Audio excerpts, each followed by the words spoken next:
भोले हृदय वाले मान लेते हैं कि मेरा है, और जब उसे ठोकर लगती तो लगता है अब जीना किस काम का, जो मेरा है वही मुझे ठुकरा के चला गया, अच्छा हुआ ठुकरा दिया। तो कम से कम सत्य का मार्ग तो समझ में आया।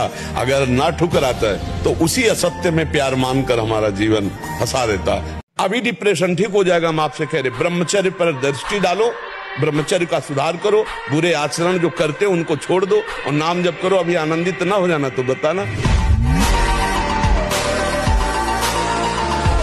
कितने पैसा जांच में लगते हैं, आदमी बर्बाद हो रहा है। दवाई से ज्यादा आदमी बर्बाद हो रहा है जांच में, नहीं जांच है। अब पहले था नाड़ी पकड़ी या ऐसे दवाई, अब तो जरा भी कहीं कुछ है तो जाओ एमआरआई करवाओ, सीटी स्कैन करवाओ, अल्ट्रासाउंड करवाओ और इतने प्रकार की खून की जांच करवाओ कि गरीब आदमी तो जांच ही भर में परेशान हो जाए, दवा तक तो पहुंचे नहीं, डॉक्टर की फीस और जांच। जैसी सोच रखोगे वैसे ही स्थिति आ जाएगी, जैसी स्थिति पाना वैसी सोच रखो, मस्त रहो। विवेकी वही है जो संतुष्ट है इनके नुआ, हर स्थिति में मन को प्रसन्न रखता है, और मन को प्रसन्न वही रख सकता है जिसे भगवान का भरोसा है, और जिसे भगवान का भरोसा है वह। जिस दिन आपका जन्मदिन हो और आपके पास यदि 10-5 हजार रुपए आपके पास है कि हम लगा सकते हैं तो चले जाओ, ऐसी जगह चले जाओ जहाँ वयोवृद्ध आश्रम है, बूढ़े माता पिता का करुणा में हृदय है, वो दूसरों के दुख को नहीं सह सकता है। और यही भगवान की प्रसन्नता के लिए बहुत बढ़िया उपाय है, जीवे दया, दूसरों पर दया करना।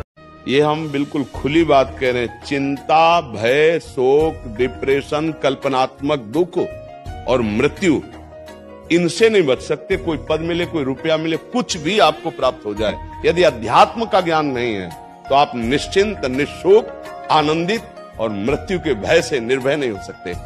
वो भय सताता रहेगा, चिंता, शोक, नाना प्रकार। ऊंचाई से नीचे देखने में सैकड़ों ऐसे होंगे जिनको डर लगता है। उनको ये बल दिया कि पूरा ब्लास्ट भी हो सकता है, आपके छिछड़े भी उड़ सकते हैं, पता भी नहीं चलेगा कि आप कहां किस प्रांत में गिरे। और वो साहस कर ये भगवान बल दे। यहाँ बचपन से एक ही धंधा है।